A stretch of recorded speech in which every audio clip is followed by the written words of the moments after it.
অনন্ত চর্যার বিষয়। ঠাকুর চর্চা এ জীবনে শুরু করা যায়, কিন্তু শেষ করা যায় না। তিনি বারবার এসেছিলেন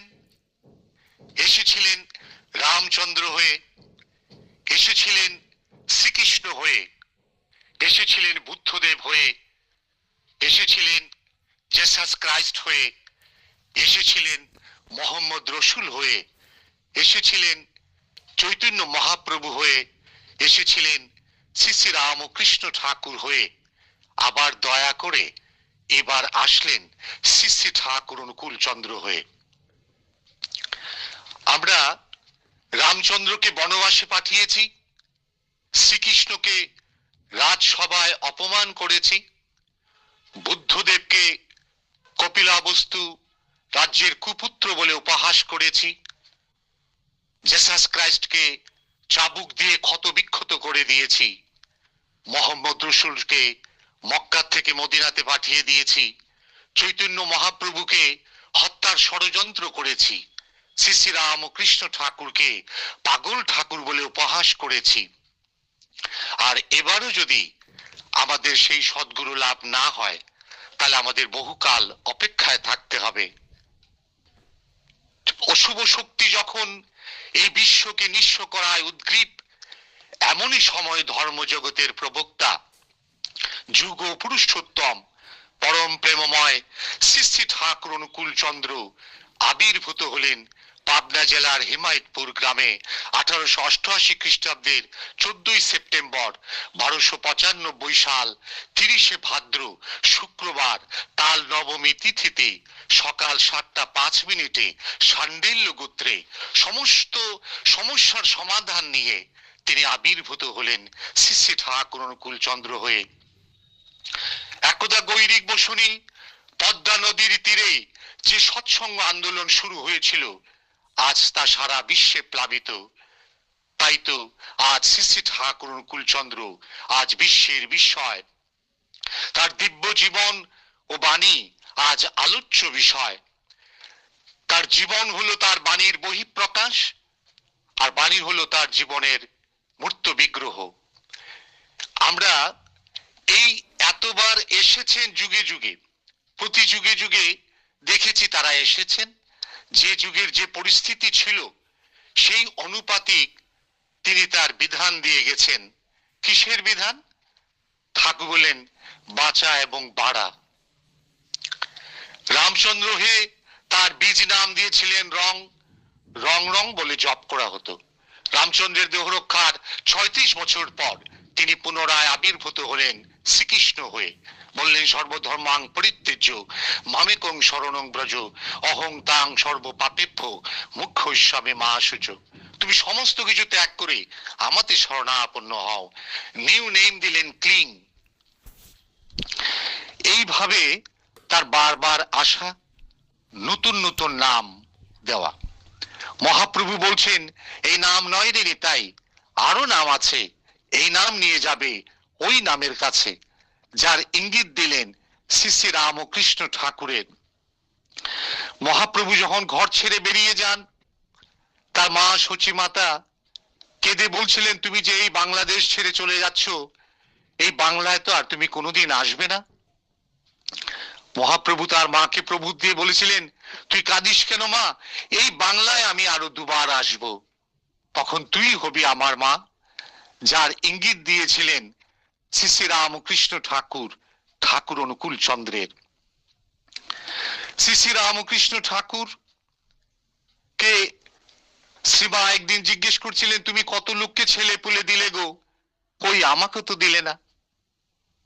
তো শ্রীমাকে তখন শ্রী শ্রী রামকৃষ্ণ ঠাকুর বললেন তোমার কি ছেলে পুলের অভাব গো, কত লোকে তোমাকে মা বলে ডাকে। তার জেনারেশনটুকু তিনি এখানে অফ করে দিলেন। সেই শ্রী শ্রী রামকৃষ্ণ ঠাকুরের বিশেষ গ্রন্থ কথামৃত, সেই কথামৃত গ্রন্থের 352 নম্বর পেজে শ্রী শ্রী রামকৃষ্ণ ঠাকুর বলছেন যখন তোরা সেই, এবার আমি পার্শ্বদের পূর্ণ জ্ঞান দিচ্ছি না, আমি শীঘ্রই আসছি ওই বায়ুকে নিয়ে, এবার এসেছি ছদ্মবেশে, আসবো রাজবেশে। এবার আমি চাবিকাঠি দিলাম না, দেবার জন্য আমাকে আরেকবার আসতে হবে। এবার এমনি আসা, এমনি যাওয়া, জানাজানি কানাকানি। এবার এসেছি গুপ্ত ভাবে রাজ্য দেখাশোনা করার জন্য। এবার যদি তোমাদের সবকিছু দিয়ে দেই, তবে তোমরা আমার কাছে সহজে আসবে কেন? বায়ুকোণে আরেকবার দেহ হবে। দক্ষিণেশ্বর থেকে ঠিক বায়ুকোণ হলো পাবনা। শ্রী শ্রী রামকৃষ্ণ ঠাকুরের দেহ রক্ষার 2 বছর 19 দিন পর তিনি পুনরায় আবির্ভূত হলেন শ্রী শ্রী ঠাকুর অনুকূল চন্দ্র হয়ে। দক্ষিণেশ্বর থেকে ঠিক বায়ুকোণ পাবনা। বারবার তারা ভাব সমাধিস্থ হয়েছিলেন, কিন্তু কোনো যুগেই তাদের মুখ থেকে কোনো বাণী নির্গত হয়নি। এক্সেপশনাল শ্রী শ্রী ঠাকুর অনুকূল চন্দ্র। তাই তো বলে শ্রীকৃষ্ণের যতেক লীলা উত্তম লীলা নরলীলা। তিনি বলছিলেন যে যখনই ধর্মের গ্লানি হবে, তখনই আমি আবার আবির্ভূত হব। শ্রী শ্রী ঠাকুর অনুকূল চন্দ্রের ভাব সমাধিস্থ অবস্থায় যখন তার মুখ থেকে বাণী নির্গত হওয়া আরম্ভ হলো, সেই কথাগুলোকে ধরে রাখা হলো। লাস্ট 72 দিনের কথাগুলো ধরে রাখা হলো। সেই পুণ্য পুঁথি গ্রন্থ ভাব ও বাণী পুণ্য পুঁথি, সেই পুণ্য পুঁথি গ্রন্থের 225 নম্বর পেজে ঠাকুর ভাব সমাধিস্থ অবস্থায় বলছেন যে যখন তোরা সেই ব্রজলীলায় নিত্য রাচে মাতিস, তখন প্রতি ঘটে ঘটে আমি শ্রীকৃষ্ণ। আবার যখন তোরা নদীয়ার পথে ঘাটে বাটে হরি বল বলে প্রেমে উন্মাদ হয়ে নৃত্য করিস, তখন সর্বঘটে আমি শ্রী চৈতন্য রূপে চৈতন্য দান করি। আমি আবার প্রেমময় রূপে সর্বঘটে প্রেম দান করি। আমি নিত্য সাক্ষী স্বরূপ, আমি শ্রীকৃষ্ণ, আমি শ্রী চৈতন্য, আমি রাম ও কৃষ্ণ, আমি সব, আমি সব। এই কথাটা দুটো লোক বলতে পারে, এক স্বয়ং তিনি, আর এক রাস্তার উন্মাদ পাগল। সেটা ছাড়া কেউ বলতে পারবে না যে আমি শ্রীকৃষ্ণ, আমি শ্রী চৈতন্য, আমি রামকৃষ্ণ, আমি রামকৃষ্ণ। এই কথাটা বলতে পারবে না। তাই তো তোমার উপমা তুমি তোমা, তোমার রূপে নাহি তো শেষ। তো কবিগুরু বলেছিলেন সীমার মাঝে অসীম তুমি, বাজাও আপন সুর। আবার কবিগুরু বললেন তোমার কথা হেতা কেহ তো বলে না, করে শুধু মিছে কোলাহল। সুধা সাগরের তীরেতে বসিয়া পান করে শুধু হোলাহল। ঠাকুর বললেন বিধির পথে তুষ্টি পেয়ে চিত্ত সবল হবে, ভিত্রি ভাঙার ভাওতা নিয়ে আবার ছুটে চলে। এমনি করে উঠা পড়ায় মরণ মুখে ধায়, শকুন যেমন উচ্চে উঠে ভাগার পানে চায়, তাই দুর্দশাতে কাবু যখন বৃত্তি কাবুতায়, বাঁচার টানে মানুষ তখন বিধির পথে ধায়। শ্রী শ্রী বরদা বলছিলেন আমি ঠাকুরের কাছে ইষ্টভীতি স্বস্তিনীর পরে বলি যে ঠাকুর সমস্ত ঝড় ঝঞ্ঝা বিপদ আপদ আমার উপর আসুক। তখন বিপদ আপদ গুলো আসতে শুরু করে, কিন্তু হুট করে চলে যায়। তার বহুকাল পর বর্তমান আচার্যদেব বলছেন আমি বলি সবার জীবনে কিছু না কিছু দুঃখ দৈন্য থাকুক, যাতে সে প্রতিনিয়ত ঠাকুর ঠাকুর করে। কারণ ঠাকুর বলছেন অভাবে পরিশ্রান্ত মন প্রায় ধর্ম ব্রহ্ম জিজ্ঞাসা করে, নতুবা করে না। তাই ঠাকুরের কাছে এসে বুঝতে পেরেছি জীবনের উদ্দেশ্য কি, কেন বা আসা। শাস্ত্র বলছে 84 লক্ষ কোটি জন্ম ভেদ করে তারপরেই মানব জনম। শাস্ত্র বলছে শরীর মাধ্যম খলু ধর্ম সাধনম, একমাত্র শরীরের দ্বারাই নাম ধ্যান করা সম্ভব। ঠাকুর বললেন নাম 3 রকম হয়, ধনাত্মক, ধর্নাত্মক আর ভাবাত্মক। ঠাকুর যে এইবার বীজ নাম দিলেন সেই নামটি হচ্ছে ধনাত্মক নাম, যা স্পন্দন যুক্ত, হার্ট বিটের সাথে সেটা লিংক আছে। সেটা যখন আরো স্থূল হয়ে আসলো তখন হয় ধর্নাত্মক। যেমন ঠাকুর বললেন ওম রিং ক্লিং, এরকম। যখন সেটাও আরো স্থূল হয়ে আসে তখন হয় ভাবাত্মক, যেমন শিব, দুর্গা, কালী। তো ঠাকুর বললেন পাহাড়ের চূড়ায় দাঁড়িয়ে যদি একটা ধ্বনি উচ্চারণ করা যায়, সেই ধ্বনিটা আবার আরেকটা পাহাড়ের চূড়ায় ধাক্কা খেয়ে তা রিফ্লেক্ট করে আসে, তখন কিন্তু ওই অরিজিনাল সাউন্ডটা কিন্তু আর থাকে না, সেটা চেঞ্জ হয়ে আসে। তাই ঠাকুর এবার যে বীজ নাম দিলেন সেই আদি নাম দিলেন। এই জন্যেই ঠাকুর বলছেন যে নাম আর নামই অভেদ। এবার এসে ঠাকুর বলছেন নাম আর নামই অভেদ। ঠাকুর বলছেন নামকেই আমি বলে জানবি। ঠাকুর বললেন আলোচনা প্রসঙ্গে সংকলয়িতা প্রফুল্ল দাসদাকে বললেন আমার কাছে বসে লিখ। ঠাকুর যে বাণী দিচ্ছেন বলছেন আমার কাছে বসে লিখ, এতে আমার নিঃশ্বাস থাকবে। এতে কি হবে? যখন আমরা ঠাকুরের সশরীরে থাকাটা পাবো না, তখন যাতে আমরা সেই অধ্যবসায়ের মধ্য দিয়ে ঠাকুরের যাতে গায়ের গন্ধটাও আমরা পেতে পারি, তার রূপটা কি ছিল তাও যাতে অনুভব করতে পারি। তাই শ্রী শ্রী বরদা অমর সঙ্গীতের মধ্যে সব লিখে দিয়ে দিয়েছেন, তোমার রঙে হৃদয় আমার রাঙা। তার রূপ, রস, গন্ধ সমস্ত কিছু শ্রী শ্রী বরদা তার এই গানের মধ্যে তুলে ধরলেন। তাই প্রয়োজন এসে যায় আচার্যনিষ্ঠ অনুসরণ। আচার্যনিষ্ঠ অনুসরণ না ছাড়া কিছুই বোঝা যাবে না।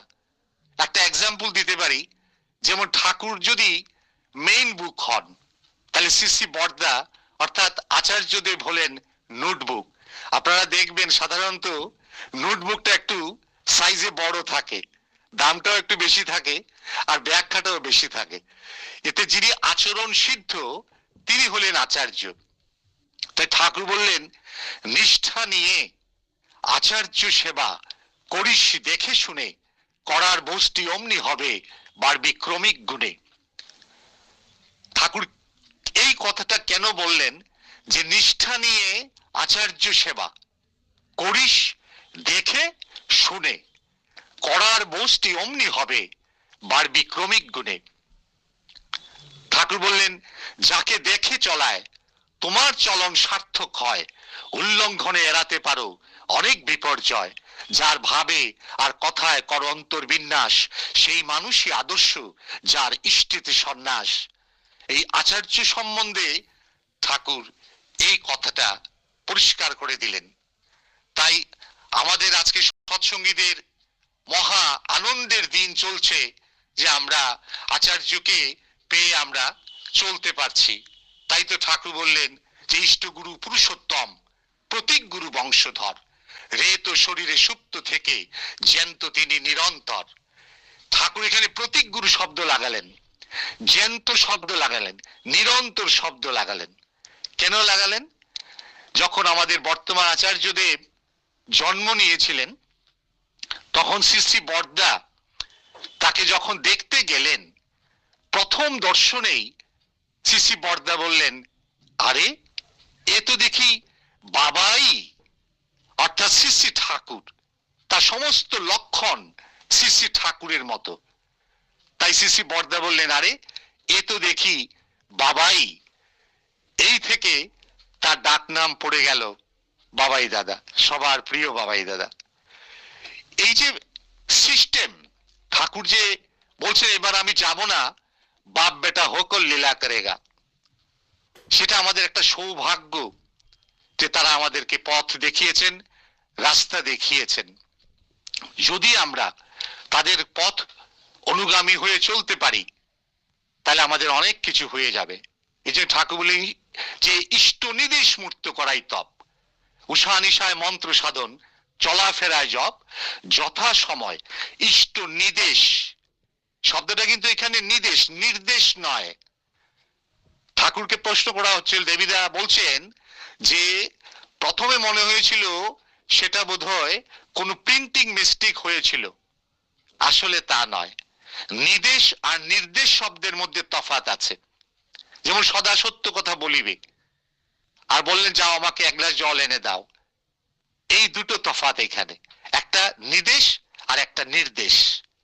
তাই তার নির্দেশ মেনে যদি চলি, ঠাকুর যে এবার বীজ নাম দিলেন, ঠাকুর বলছেন নামে মানুষকে তীক্ষ্ণ করে আর ধ্যানে মানুষকে স্থির ও গ্রহণক্ষম করে। তার সমস্ত কিছু ধরে রাখার ব্যবস্থা। ঠাকুরকে বলল, ঠাকুর আমি যখন পৃথিবীর থেকে চলে যাব, এক ভক্ত বলছেন আমি যখন পৃথিবীর থেকে চলে যাব তখন কি ঠাকুর আপনি আমাকে এসে নিয়ে যাবেন? আমি কি তখন আপনাকে চিনতে পারবো? তখন ঠাকুর গুরু গম্ভীর স্বরে বলছেন, তাই তো কই, একটা ছাপ রাখা চাইতো। ওই নামের মধ্য দিয়ে যে জ্যোতি দর্শন, তাকে যে অনুভব করা, মহাপ্রভু বলেছিলেন এমন দিন কি গো আমার হবে যে নামের সাথে প্রাণ যাবে। কেন তিনি এই নামের সাথে প্রাণের লিঙ্ক করলেন? তার একটাই কারণ, ওই তার সাথে যুক্ত থাকা। ঠাকুর বলে সতে নিরবচ্ছিন্ন সংলগ্ন থাকাকে ভক্তি বলে। আর ভক্তি বে শক্তি। শক্তিটা এই যে একটা, ঠাকুর দেহের চাহিদার কথা বলতে গিয়ে বলছেন যে সত্তা সচ্চিদানন্দময়, অসৎ নিরোধী সতই সচ্চিদানন্দের পরিপোষক যা, তাই ধর্ম। ধর্ম মূর্ত হয় আদর্শে, আদর্শে দীক্ষা আনে অনুরাগ, অনুরাগ আনে বৃত্তি নিয়ন্ত্রণ, বৃত্তি নিয়ন্ত্রণ আনে ধৃতি, ধৃতি আনে সহানুভূতি, সহানুভূতি আনে সংহতি, সংহতি আনে শক্তি, শক্তি আনে সম্বর্ধনা, আর ওই ধৃতি আনে প্রণিধান, আর প্রণিধান হতে আসে সমাধি, আবার সমাধি হতে আসে কৈবল্য, তৃষ্ণার একান্ত নির্বাণ, মহাচেতন সমুত্থান। এই যে চেতন, ঠাকুর বলছে চেতন থাকাই বর বিধাতার, জড়ত্ব যায় নাশে। এই যে চেতনের কথা বলছেন, শ্রী শ্রী রামকৃষ্ণ ঠাকুর তিনি বলছিলেন যে তোমাদের চৈতন্য হোক।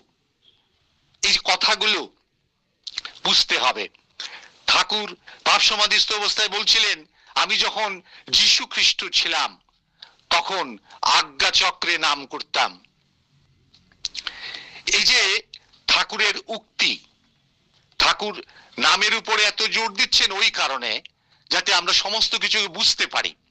তাই ঠাকুর বলেন ভগবানকে জানা মানে সমস্তটাকে বুঝাবা জানা।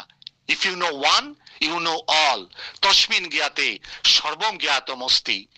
তাই ঠাকুর বলছেন যদি সুন্দর হতে চাও তো বিস্তৃত সুন্দর দেখতে চেষ্টা করো। Have you craving for beauty, try to see beauty even in ugliness. তাই ঠাকুর বলেন to know is to follow and to fulfil. Thakur পই পই করে সবকিছু বলে যাচ্ছেন।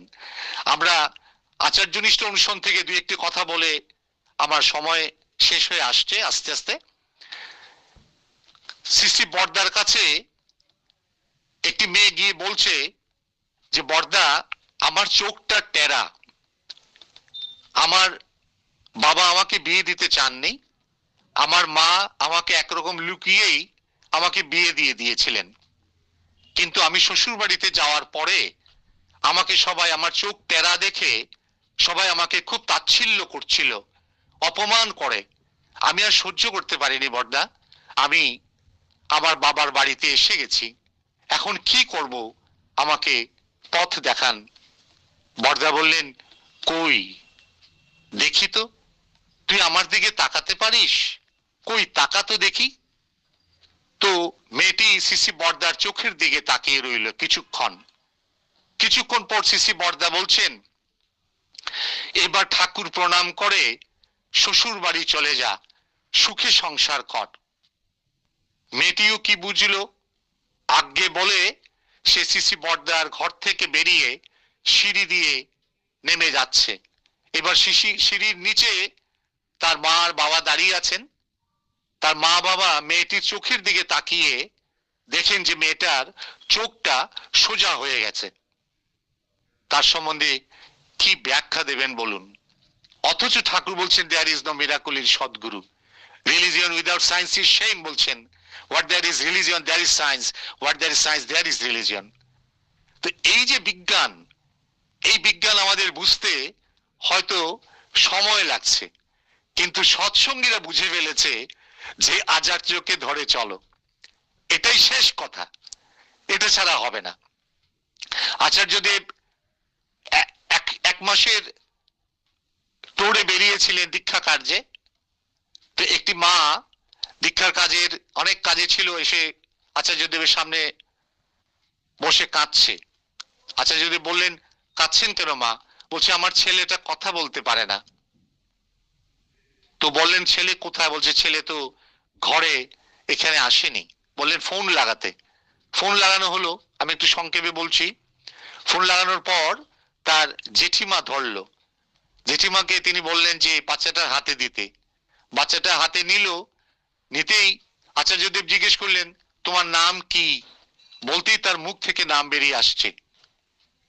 ফোনটা ওর মায়ের হাতে দিয়ে বলছেন, নেন, এখন আপনার ছেলের সাথে কথা বলুন। এই হচ্ছে তার প্রেম, এই হচ্ছে তার দয়া। এই জন্য তার তো একটাই পরিচয়, পরম প্রেমময়। একেই তো প্রেমময়, তার উপর আবার পরম। তাকে ভাষায় ব্যক্ত করবে, তাকে বুঝে ফেলবে, এমন তোর কোনো মানব সত্তা এই মর্তলোকে জন্মায়নি। আমরা প্রতিনিয়ত দেখছি। এবং ঠাকুর সম্বন্ধে আমাদের যে ধারণা, আর আচার্যদেব যখন ধরিয়ে দেন তখন বোঝা যায় যে আমাদের ধারণাটার মধ্যে কত আবিলতা থেকে গেছে। বেশ কিছুদিন আগে যখন শ্রী দাদা আচার্যদেব ছিলেন, তখন বোম্বে থেকে সিনেমা জগতের প্রডিউসার, ডিরেক্টর এসেছিলেন। এসে দাদার কাছে নিবেদন করছেন, যাকে আমরা শ্রী ঠাকুর অনুকূল চন্দ্রের অভিনয় করে একটা সিনেমা তৈরি করতে চাই। দাদা শুনলেন, শুনে বলছেন, যার একটি হাসিতে সত্তা দোলে ওঠে, অভিনয় করবেন তার? ভুলে যান। যার একটি হাসিতে সত্তা দোলে ওঠে, অভিনয় করবেন তার? ভুলে যান। এই যে ছোট ছোট জিনিস। সিসি বর্দা একজনকে জিজ্ঞেস করছেন, এই তুই সিগারেট খাস? লোকটা উত্তর দিল, আগে ছেড়ে দেব। বর্দা বললেন, ছেড়ে দেব না, বল ছেড়ে দিলাম। বর্দা জিজ্ঞেস করছেন, এই তোর পাতে নুন দিলে কি করিস? বলে, আগে ফেলে দেই। বর্দা বললেন, ফেলে দেই মানে? পরম পিতার একটি দানাও নষ্ট করা যাবে না। একদিন শ্রী বর্দা বসে আছেন, সব ভক্তবৃন্দ কাছে। এবার হঠাৎ করে কারেন্ট চলে গেল। তো মোমবাতি জ্বালানোর জন্য একটা ম্যাচ খোঁজা হচ্ছে। মোমবাতি ছিল কিন্তু ম্যাচ পাওয়া যাচ্ছে না। তো সবাই মিলে খুঁজে টুজে অনেক কষ্ট করে একটা ম্যাচ জোগাড় করে আনলো। তারপর ওই মমটা জ্বালানো হলো। জ্বালিয়ে ওই ম্যাচের বাক্সটা উড়িয়ে ফেলে রেখে দিল। শ্রী বর্দা তা লক্ষ্য করে বলছেন, যখন প্রয়োজন ছিল তখন কত আদর যত্ন করে সেটাকে আনলি, আর যখন প্রয়োজন ফুরিয়ে গেল তখন সেটাকে ঢিল দিয়ে ফেলে দিলি। ওর গায়ে ব্যথা লাগলো না? লক্ষ্য করে দেখুন কিরকম একটা ম্যাচের বাক্সের সাথে তার জীবন যেন আইডেন্টিফাইড হয়ে যাচ্ছে। বলছেন, ওর গায়ে ব্যথা লাগলো না? এইভাবেই তার সমস্ত কিছু। সেই পুরনো আমল থেকে একটি কথা বলে শেষ করব। তখনকার আমলে সৎসঙ্গের, আজ তো সমস্ত হাতের কাছে আমাদের। যখন যা চাইছি আমরা তখন তাই করতে পারছি, ঠাকুরের কাজ আনন্দে করছি, কোনো কিছুর অভাব হচ্ছে না। কারণ ঠাকুর তো বলছিলেন যে যদি অভাব হয় বুঝবি ভাবির সাথে তোর ভাব হয়নি। তাহলে ভাবির সাথে করলি না ভাব, অভাব যাবে কিসে? আর যদি ভাবির সাথে হয় ভাব, তাহলে তো অভাব থাকবে না কখনো। তো সেই আমলে অনেক অভাব অনটনের দিন ছিল।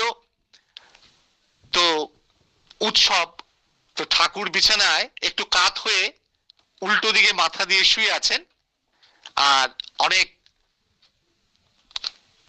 অর্ঘ্যের থালাতে অনেক অর্ঘ্য ছিল। তো একজন গুরু ভাই ভাবছে ঠাকুরের আর টাকা পয়সা দিয়ে কি দরকার, দুই একটা যদি নিয়ে যাই আমার সংসারের কাজে একটু লাগবে। তো একটা একটা করে বড় বড় একটা নোট দেখে তার পকেটে ঢুকাচ্ছে। আর এখানে কেউ নেই, অন্যরা নিয়ে গেছে, শ্রমিক কর্মীরা আগত যারা ছিলেন তাদেরকে আশ্রম দেখানোর জন্য। এইদিকে তার লক্ষ্য নেই, পেছন দিক থেকে গুরু ভাই আসছে একজন, আর এরকম তুলতে যাচ্ছে। ঠাকুর পিছন ফিরে বলছেন, এই তাড়াতাড়ি কর, তাড়াতাড়ি কর। এই যে ঠাকুরের দয়া, ঠাকুর কাউকে ফেলতে চাইছেন না। ঠাকুর বলছেন যে আমি একটা মানুষের জন্য একটা সাম্রাজ্য ফতুর করে দিতে পারি, কিন্তু একটা মানুষ ছাড়তে পারিনি। জগতের প্রতিটা মানুষ আমার সোনার মানুষ। ঠাকুরকে বলছে, ঠাকুর তবে যে লোকে চুরি করে, ডাকাতি করে, বদমাশি করে। ঠাকুর বললেন, ও ওইসব ডিজিজ হয়েছে। শোনো মনি, তোমার ছেলের কান দিয়ে যদি পুঁজ পড়ে, তাকে কোলে নিয়ে চুমু খেতে না পারো, কিন্তু চিকিৎসা তো করাতে পারো।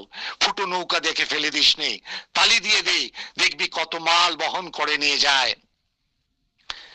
তাই ঠাকুর বলছেন একটা মানুষের জন্য আমি একটা সাম্রাজ্য ফতুর করে দিতে পারি। ওই যে দেবদত্ত সিদ্ধার্থকে বলেছিলেন, লহ তুমি সাক্ষ্য রাজ্য আমি না হিচাহি তাহা, এই হংস আমার না। ঠাকুরের জানিস আমি জেনে শুনে কানা কলসিতে জল ঢালি আর অপেক্ষায় থাকি ওই ফটোটা যদি একদিন শ্যাওলা পড়ে বন্ধ হয়ে যায়। ঠাকুর এত আশাবাদী।